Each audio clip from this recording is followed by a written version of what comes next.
بسم اللہ الرحمن الرحیم۔ ابا کو مرے ابھی 5 ماہ ہی ہوئے تھے۔ اماں عدت سے اٹھی تو بہت پریشان پریشان سی تھی۔ روز کنگھی کرتی تو جو بال سر سے اترتے اسے سیاہ تھیلی میں ڈال دیتی اور ایک فقیر جو روزانہ دوپہر کو 3 بجے آتا تھا اسے دے دیتی۔ بدلے میں وہ بھی ایک کالی تھیلی دیتا تو اماں خوشی سے پاگل ہوتے ہوئے وہ تھیلی لے کر کمرے میں بند ہو جاتی۔ اب مجھے بھی اماں پر شک ہونے لگا تھا اور یوں ایک دن اماں باتھ روم گئی تو میں نے باہر سے کنڈی لگا دی، اپنے سر کے کچھ بال کاٹ کر اس فقیر کو چہرہ چھپا کر دے دیے۔ جو تھیلی اس نے تھمائی میں نے اسے کھول کر دیکھا تو میری جان نکل گئی، کیونکہ اس میں تو فقیر کا باپ کے بغیر زندگی کڑی دھوپ کی مانند ہو جاتی ہے۔ میں نے کسی سے یہ سنا تھا کہ باپ گھنے درخت کی طرح سایہ دار ہوتا ہے۔ اپنے ابا کے انتقال کے بعد یہ دیکھ بھی لیا۔ ابا کی حادثاتی موت نے مجھے اور میری والدہ کو بکھلا کے رکھ دیا تھا۔ اماں ہر وقت روتی رہتی اور میں انہیں بہت تسلی دیتی، لیکن ان کے آنسو خشک ہی نہیں ہوتے تھے۔ پہلے پہلے تو رشتہ دار اور محلے داروں نے ہمارا بہت خیال رکھا، لیکن پھر آہستہ آہستہ سب نے پوچھنا چھوڑ دیا۔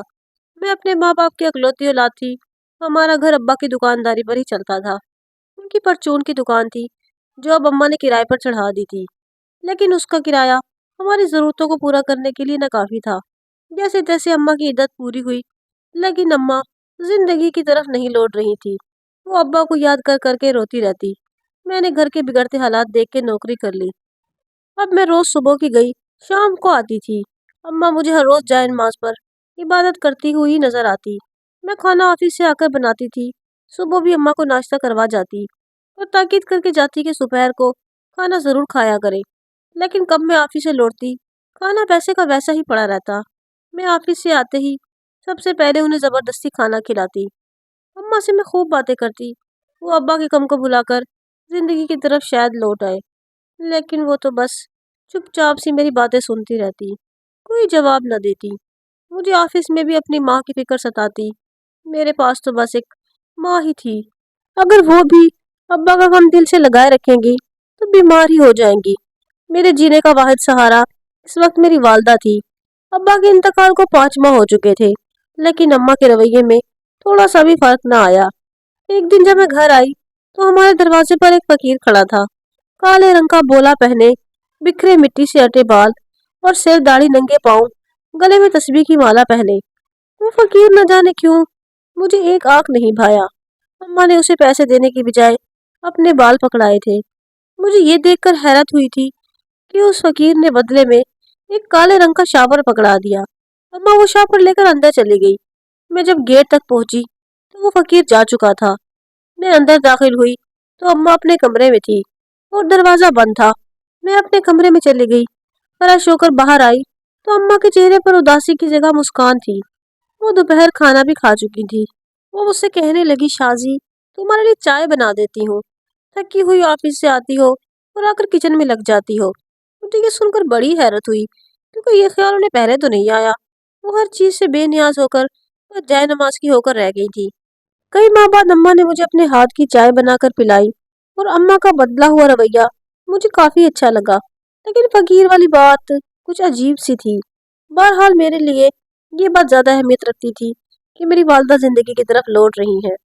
اب جب میں گھر آتی تو اماں مجھ سے ہنس کر بات کرتی، کبھی کھانا بھی پکا لیتی، کہتی میں نے سوچا تم تھکی آتی ہو اور آتے ہی کچن کے کاموں میں مصروف ہو جاتی ہو، میں پورا دن فارغ ہوتی ہوں اس لیے کھانا بنا دیا کروں۔ میں نے کہا اماں بس آپ اپنا خیال رکھا کرے، کام میں کر لیا کروں گی۔ اب اماں مجھ سے باتیں بھی کر لیا کرتی تھی۔ ایک بار میں گھر آئی تو وہ فقیر پھر سے ہمارے دروازے پر موجود تھا۔ اماں نے پھر سے اسے اپنے بال دیے اور اس نے اماں کو کالے رنگ کا لفافہ دے دیا۔ اماں جیسے ہی وہ لفافہ پکڑتی ایسے خوش ہوتی جیسے اس میں کوئی خزانہ چھپا ہو۔ میں جب گھر تک پہنچی تو وہ فقیر بھی اماں کو دیکھ کر مسکرا رہا تھا۔ میں نے بڑے غصے سے اس فقیر کو دیکھا اور مجھے دیکھ کر کہتا، خوش رہو آباد رہو۔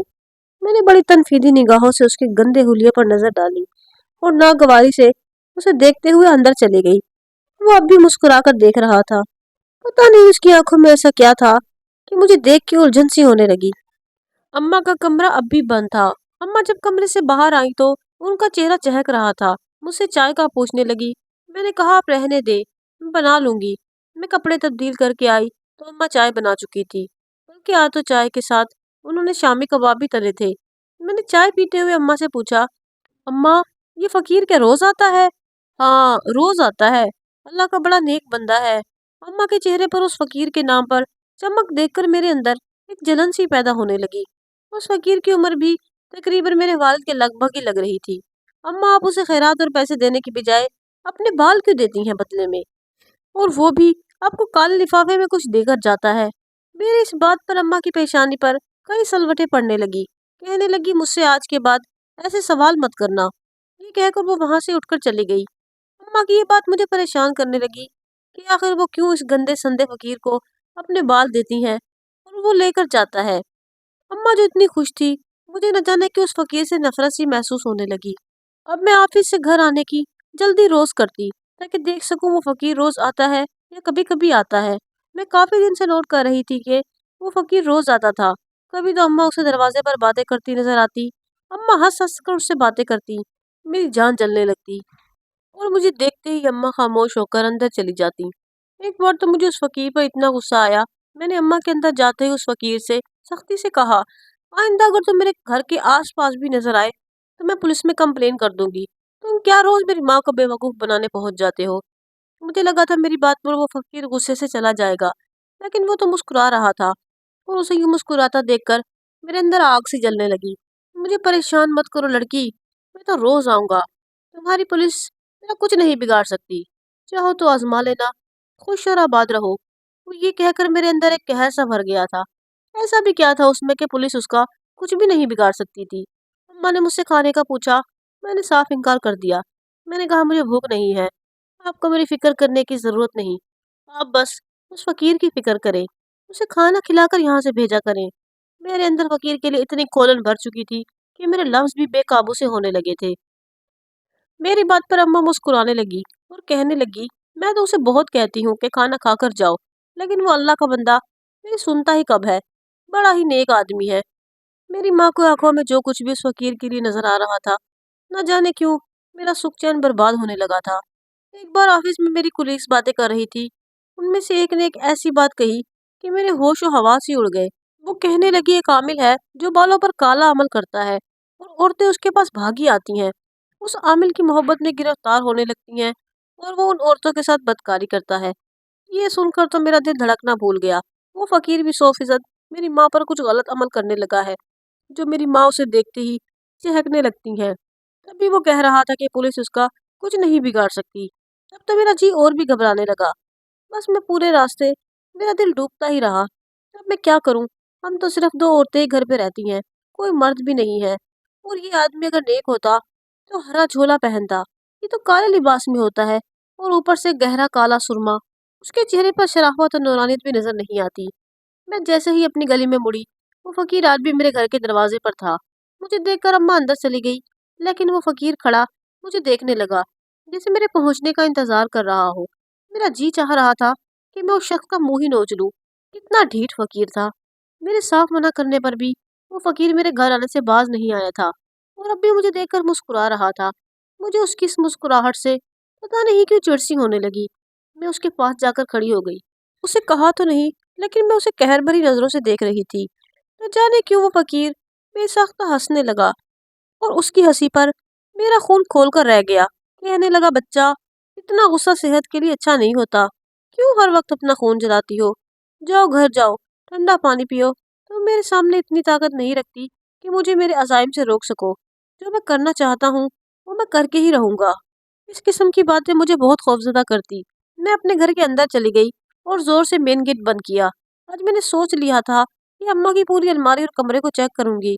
आखिर फकीर कौन सी चीज अम्मा को देकर जाता है जो अम्मा खुशी से फूले नहीं समाती। जब बाहर आई तो किचन में मेरे लिए खाना गर्म करने चली गई। मैं अपने कमरे की बजाय अम्मा के कमरे में आ गई। मैंने अम्मा की अलमारी की एक एक चीज देख ली, लेकिन मुझे वो काला शापर कहीं नहीं मिला। फिर मैंने ड्रेसिंग के दरवाजे खोल खोल कर देखने शुरू कर दिए, लेकिन मुझे फिर भी कुछ न मिला। अम्मा वो आखिर रखती कहाँ है? मैं बेड के नीचे तक देखने लगी। बस अब एक तकिया ही रह गया था। जैसे ही मैंने तकिया उठाया, वो काला शापर मुझे नजर आ गया। मैंने उसे अभी पकड़ा ही था कि अम्मा ने मुझसे वो शापर छीन लिया और एक जोरदार थप्पड़ मेरे मुंह पर मारा। कहने लगी, कि मेरे कमरे की तलाशी ले रही हो मेरी इजाजत के बगैर? तुम्हारी हिम्मत कैसी हुई मेरी चीजों को हाथ लगाने की? आइंदा अगर तुमने शॉवर को हाथ भी लगाया तो मुझसे बुरा कोई नहीं होगा। अम्मा की आंखें गुस्से और कहर भरी थी। पहली बार मुझे अम्मा से खौफ महसूस होने लगा। मैं रोते हुए कमरे से बाहर निकल गई। अब तो मुझे यकीन सा होने लगा था कि वाकई वो शख्स मेरी माँ के साथ कुछ न कुछ अमल तो कर रहा है, जो अम्मा ने मुझ पर हाथ तक उठा लिया।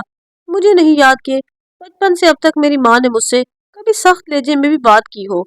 और अब थप्पड़ इस फकीर की वजह से मेरे दिल में उस फकीर की नफरत बढ़ती ही जा रही थी। फिर कुछ दिन बाद एक वाकया ऐसा रोनमा हुआ कि मेरे जिस्म से जान निकल गई। हमारे मोहल्ले में एक बुजुर्ग खातून रहती थी और जवानी में ही उसका शोहर इंतकाल कर गया था। उसकी औलाद भी ना थी, लेकिन फिर भी उसने शादी न की। औरतों और बच्चियों को कुरान पाक पढ़ाया करती थी। अब सुनने में आया कि उसने शादी कर ली है। इस खबर ने सारे मोहल्ले को हैरतज़दा कर दिया। ऐसा भी क्या हो गया उस खातून को? अगर शादी करनी ही थी तो जवानी में ही कर लेती। सारी जवानी मरहूम शोहर के नाम पर गुजार दी और बुढ़ापे में शादी कर ली। एक मोहल्लेदार औरत ने तो ये तक कह दिया कि इस बुढ़े ने यकीनन कोई जादू कर दिया होगा अम्मा जी पर, वरना शादी करनी होती तो जवानी में ही करती। ऐसी बातें सुन सुनकर मेरा दिमाग चकराने लगा। सारी जिंदगी की कमाई हुई उस औरत की इज्जत बुढ़ापे में आकर खाक में मिल गई। अभी यही बातें मुझे पागल किए हुए थी जब मेरे लिए एक रिश्ता आ गया। अम्मा को वो लड़का बहुत पसंद था। हमारी तो एक ही गली में रहना था। माँ बाप उसके कुछ अरसा पहले इंतकाल कर गए थे। अकेला ही रहता था, लेकिन अपने काम से काम रखता था। उसके बारे में कोई गलत बात भी सुनने में नहीं आई। सारा मोहल्ला उस लड़के की शराफत की गवाही देता। फिर हम बचपन से इस मोहल्ले में रहते आ रहे थे। वो भी बहुत अरसे से यही मुकीम था। उसकी एक ही बहन थी जो कि शादीशुदा थी और बहुत कम ही भाई के घर आती जाती। अम्मा को ये रिश्ता मेरे लिए बहुत पसंद आ गया। मुझे भी कोई खास एतराज नहीं था, ना ही मेरी जिंदगी में पहले से कोई और था। मैंने तो बस एक ही शर्त रखी थी कि मैं अपनी वालदा को अकेला नहीं छोड़ सकती। शादी के बाद या तो वो हमारे साथ रहेगा या मेरी अम्मा भी उसके साथ उसके घर पर रहेगी। और मेरी इस शर्त पर मेरी अम्मा ने बहुत एतराज किया। पागल हो क्या? एक ही गली में तो घर है, क्या अहमकाना से शर्त रख रही हो? मैंने कहा अम्मा, मैंने रिश्ते पर कोई एतराज तो नहीं किया, बस मेरी यही शर्त है और मेरी ये शर्त उस लड़के को मंजूर है तो ठीक, वरना मुझे शादी नहीं करनी। मैंने दो टोक जवाब दे दिया। उस लड़के ने कहा वो मेरे घर तो हरगिज नहीं रहेगा। हाँ, अपनी वालदा को मैं उसके घर पर रख सकती हूँ। मैं अपनी वालदा को एक पल के लिए भी अकेला छोड़ने के हक में नहीं थी और वजह वही फकीर था। इसलिए रुखसती होते ही मैं नुमान के घर आ गई। मेरी वालदा के लिए अलग से एक कमरा नुमान ने पहले ही सेट करवा के रखा हुआ था। मैं उसे बस इतना ही जानती थी कि वो हमारे मोहल्ले में रहता है, कहीं जॉब करता है और अच्छा कमाता है। कभी बस स्टॉप पर खड़े मुझे अपनी बाइक पर आते जाते देख जाता था, लेकिन वो अपने आप में रहने का आदी था। आंखों में शराफत इतनी थी कि कभी आंख उठाकर उसने मुझे नहीं देखा था और ना ही कभी किसी और से उसके बारे में कोई ऐसी वैसी बात सुनी गई थी। मैं दुल्हन बनकर उसके कमरे में बैठी थी। जब वो कमरे में दाखिल हुआ तो मैं संभल कर बैठ गई। मेरे सामने बैठकर वो कुछ देर तो खामोशी से मुझे देखता रहा। चेहरे पर मुस्कुराहट थी। न जाने क्यों वो मुझे टिकटिकी बांधे खामोशी से देख रहा था। पहली बार मुझे उसकी आंखों से उलझन सी महसूस हुई। ठीक कहा था फकीर बाबा ने, लड़की बड़ी हसीन है, शादी कर लो, फायदे में ही रहोगे। नुमान की बात सुनकर मैं उछब्बे में आ गई। तो क्या ये वो फकीर नुमान को भी जानता था? मैंने हैरत से नुमान की तरफ देखा तो उसकी मुस्कुराहट और गहरी हो गई। तुम तो वाकई बड़ी खूबसूरत हो। मुझे तो हैरत है, मैंने पहले कभी तुम्हें इतने गौर से क्यों नहीं देखा। मेरा हाथ अपने हाथ में लेकर वो अंगूठी पहनाते हुए बोला, कौन कौन फकीर? वो जो काला सा झोला पहने नंगे पांव दीवानों की तरह गलियों में घूमता है? न जाने क्यों मैं नुमान से तस्दीक करना चाह रही थी। हाँ वही, मैं तो मुरीद हो गया हूँ उसका। उसी के कहने पर तो मैंने तुमसे शादी की है और तुम्हारी अम्मा से उन्होंने की है। कहा था कि अपनी बेटी की शादी नुमान से कर दो। ये सुनकर मेरा तो ऊपर का सांस ऊपर ही रह गया था। वो शख्स हमारी जिंदगी के मामले में इतना इन्वॉल्व क्यों कह रहा था? मुझे पहले पता होता कि नुमान के लिए उस ढोंगी फकीर ने कहा है तो मैं साफ इनकार कर देती। अनजाने में सही, लेकिन वो फकीर मेरी जिंदगी का फैसला कर चुका था। नुमान मेरे हुस्न पर कसीदे पढ़ रहा था और मेरा जहन इस वक्त उस फकीर की तरफ मबजूल था। नुमान एक अच्छा शोहर था। उसने कभी मुझ पर बेजा पाबंदी नहीं लगाई, ना ही मेरी वालदा को देखकर नागवारी का इजहार करता, बल्कि वो तो मेरी वालदा की बहुत इज्जत करता था, बिल्कुल माँ की तरह समझता था। मैंने जॉब छोड़ दी थी, इसलिए अब मैं घर पर ही रहती थी। शादी के एक हफ्ते बाद वही फकीर नुमान के दरवाजे पर खड़ा था। अम्मा ने उसे अपने बाल दिए और कहने लगी, मेरी तो किस्मत ही आपने बदल के रख दी है। उस फकीर ने वही काला लिफाफा मेरी अम्मा को पकड़ा दिया। फिर कहने लगी कि बेटी तो खुश है तुम्हारी। अम्मा कहने लगी कि आपकी दुआ से बहुत सुखी है। कहने लगा, जरा समझाया करो उसे, मुझसे नफरत करना छोड़ दे वरना बहुत पछताएगी। ये कहकर चला गया। मुझे समझ नहीं आती थी कि इस फकीर को मसला क्या है, क्यों आता है ये हमारे घर। पहले तो मैं उस फकीर को अम्मा की वजह से बर्दाश्त कर रही थी, और अब तो नुमान भी उसी के गुण गाता नजर आता था। इस एक हफ्ते में उसने कई बार उस फकीर की तारीफ की। नुमान एक समझदार इंसान था, पता नहीं कि उस फकीर की बातों में आ गया। एक बार मैंने सोचा कि नुमान को उसकी असलियत बताने की कोशिश करूं, लेकिन अभी बात मेरे मुंह में ही थी। वो मुझ पर भड़कने लगा और कहने लगा, तुम्हें शर्म तो नहीं आती एक नेक इंसान पर ऐसा घटिया इल्जाम लगाते हुए। खबरदार, जो फकीर बाबा की नेक लफ्ज भी तुमने गलत कहा। वो ठीक ही कहते हैं कि तुम उनसे नफरत करती हो। शादी के 10 दिन बाद ही मुझे शोहर से अच्छी खासी डांट पड़ गई, और उस फकीर की वजह से जो हमारी जिंदगी में आया था, और मेरा सुख चैन बर्बाद होकर रह गया था। मैं रोने लगी, लेकिन इस बार नुमान को मेरे रोने की भी कोई परवाह नहीं थी। वो करवट बदल कर सो गया। अगले रोज मैं सोच चुकी थी कि अब उस फकीर को रंगे हाथों पकड़वाऊंगी। अम्मा नहाने के लिए वॉशरूम गई और मैंने कुंडी लगा दी। जैसे ही वो फकीर बाहर आया, मैंने कैंची से अपने बाल काटे और चादर से मुंह छुपाए वो फकीर को दे दिए। बदले में उसने मुझे वो काला शापर पकड़ा दिया। मैंने दरवाजा बंद किया और वो शापर अपने कमरे में छुपा कर रख दिया। वो वॉशरूम की कुंडी भी खोल दी, इससे पहले कि मैं अपने कमरे में जाकर ये देखती कि उस शापर में ऐसा क्या है जिसे देखकर मेरी वालदा खुश हो जाती हैं। बाहर का दरवाजा बजने लगा। मैंने पूछा कि कौन है, तो नुमान थे। वो ऑफिस से जल्दी वापस आ गए थे। कहने लगे कि मेरी तबीयत कुछ ठीक नहीं है, मैं कमरे में आराम करना चाहता हूँ। वो कमरे में जाकर सो गए और मैं किचन में मसरूफ हो गई। रात तक नुमान कमरे से बाहर ही नहीं निकले कि मैं वो शापर देख सकती। लेकिन रात के 2 बजे मुझे कमरे में कुछ आहट सी महसूस हो रही थी। जब मेरी आंख खुली तो मेरे कमरे का नाइट बल्ब खुला हुआ था, और सामने वो फकीर मेरी अलमारी के पास खड़ा न जाने क्या कर रहा था। फकीर को अपने कमरे में देखकर मेरी जान ही निकल गई थी। वो मेरे कमरे में कैसे आ गया था, और नुमान कहाँ गायब थे। मैं उठकर खड़ी हो गई। मैंने चोर चोर का शोर मचाना चाहा, लेकिन वो फकीर मेरे पास आ गया और मेरे मुंह पर हाथ रखकर मेरी आवाज को दबाने की कोशिश करने लगा। कहने लगा, चुप हो जाओ वरना मुझसे बुरा तुम्हारे लिए कोई ना होगा। मैं अपना आप छुड़वाने की कोशिश कर रही थी। मेरा हाथ उसके चेहरे पर पहुंचा। मैंने उसका मुंह नोचना चाहा कि सारा राज मेरे सामने खुल चुका था। वो फकीर अब नजरें झुकाए मेरे सामने बैठा था, और मैं बेतहाशा रो रही थी। अब बस भी करो, कब तक रोती रहोगी? उस फकीर उर्फ नुमान ने मुझसे कहा। वो फकीर नुमान ही था। जैसे ही मैंने उसका मुंह नोचना चाहा, उसकी नकली दाढ़ी मेरे हाथ में आ गई थी। ये देखकर मैं हैरतज़दा रह गई थी। पिछले 6 माह से वो फकीर का भेष बदलकर मेरी जिंदगी जीर्ण बनाता रहा। मैं फूट फूट कर रोने लगी थी। मैंने आज तक किसी से इतनी नफरत नहीं की थी जितनी इस फकीर से की थी, और वो मेरा शोहर निकला। नुमान ने मुझसे कहा, नायला, मैं तुम्हें सच बताता हूँ। लेकिन मैंने कहा कि मुझे कुछ तो नहीं सुनना। वो पूरी रात मेरी मिन्नत समायत करता रहा, लेकिन मैंने उसकी बात नहीं सुनी। सुबह वो ऑफिस चला गया। मैं अम्मा को लेकर अपने घर चली गई। वो रात को हमारे घर भी आया, लेकिन मैंने दरवाज़ा नहीं खोला और कहा कि मुझे उसके साथ नहीं रहना।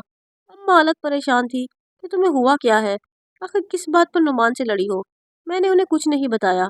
पिछले 6 माह से वो हमें धोखा दे रहा था। मैंने खुदा का नोटिस उसे भेज दिया। जैसे ही उसने नोटिस पढ़ा, वो रात को दीवार फलांग कर हमारे घर आ गया, क्योंकि घर का दरवाज़ा तो मैं खोल ही नहीं रही थी। रात को मेरे कमरे का दरवाज़ा खटका। मुझे लगा अम्मा होंगी। मैंने दरवाज़ा खोला तो नुमान बहुत ही गुस्से में खड़े थे, और मेरे कमरे में आकर दरवाज़ा बंद कर दिया और अपनी जेब से खुला का नोटिस निकालकर मेरे सामने फाड़ दिया। मैंने कहा, मुझे आपके साथ नहीं रहना। अगर आप यहाँ से नहीं गए तो मैं शोर मचा दूंगी। वो मुझे कहने लगे, तुम्हें जो करना है करो, लेकिन अपनी बात किए बिना मैं यहाँ से नहीं जाऊंगा। मेरा हाथ पकड़कर उन्होंने मुझे जबरदस्ती बेड पर बिठा दिया। इससे पहले कि मैं कुछ कहती, वो गुस्से से मुझे घूर कर बोले, खबरदार जो तुमने मेरी बात सुने बिना कुछ भी कहा। मैं चुप हो गई। फिर वो कहने लगे, मेरे वालिद से उनकी अच्छी जान पहचान थी। मस्जिद में वो अक्सर नुमान के साथ बातें करते थे। उनके इंतकाल के बाद मेरी वालदा गुमसुम रहने लगी, तो उन्हें देखकर दुख होता था। वो दुनिया से कटती जा रही थी। इसलिए एक बार उसने एक फकीर का रूप अपनाया और उन्हें कहने लगा कि मैं अल्लाह लोग हूँ। आप अपने शोहर के लिए बहुत रोती हैं, इसलिए वो बहुत तकलीफ में है। अगर आप रोना छोड़ दें तो मैं आपकी उनसे ख्वाब में मुलाकात करवा सकता हूँ। मुझे आप रोज अपने बाल दे दिया करें। बदले में मैं आपको एक ऐसी चीज दूंगा कि आपको ख्वाब में अपने शोहर नजर आएंगे। हंसते और मुस्कुराते हुए मेरी माँ मान गई। वो उन्हें शापर में ताकत का सफूफ देता था। میری ماں کو تو بس ایک خوبصورت سا تصور دے دیا تھا۔ میری والدہ وہ صفوف کھا کر ابا کا تصور کر کے سو جاتی اور وہ انہیں خواب میں خوش دیکھ کر خوش ہوتی رہتی۔ آہستہ آہستہ وہ زندگی کی طرف لوٹنے لگی تھی، لیکن جب میں نعمان کو غصے اور شک بھری نظروں سے دیکھنے لگی تو اس کی دلچسپی مجھ میں بڑھنے لگی۔ وہ مجھے تنگ کرنے کے لیے ایسے ایسے جملے بولتا جس سے میں اس پر شک کروں یا اسے چڑھنے لگوں۔ وہ مجھے پسند کرنے لگا تھا، اس لیے شادی کے لیے بھی اس نے میری والدہ کے سامنے فقیر بن کر اپنا رشتہ پیش کیا۔ شادی کے بعد بھی وہ میری والدہ سے وہی ناٹک جاری رکھنا چاہتا تھا اور پھر آہستہ آہستہ وہ خود کو ان کی نظروں سے اوجھل کر دیتا، لیکن میں اس کی چوری پکڑ چکی تھی۔ پوری بات سن کر میں چپ ہو گئی۔ پھر وہ کہنے لگا کہ اتنا بڑا فیصلہ کرنے سے پہلے ایک موقع اپنی صفائی کا دینے کی بھی اجازت چاہیے تھی، تاکہ بعد میں پچھتانا نہ پڑے۔ اب تم میرے گھر آؤ گی یا میں اپنا بوریا بستر اٹھا کر یہاں آ جاؤں؟ نعمان کی بات پر میرے چہرے پر مسکراہٹ آ گئی۔ مجھے امید ہے کہ آپ کو یہ کہانی ضرور پسند آئی ہوگی۔ کہانی اچھی لگی ہو تو میرے چینل کو ضرور سبسکرائب کریں۔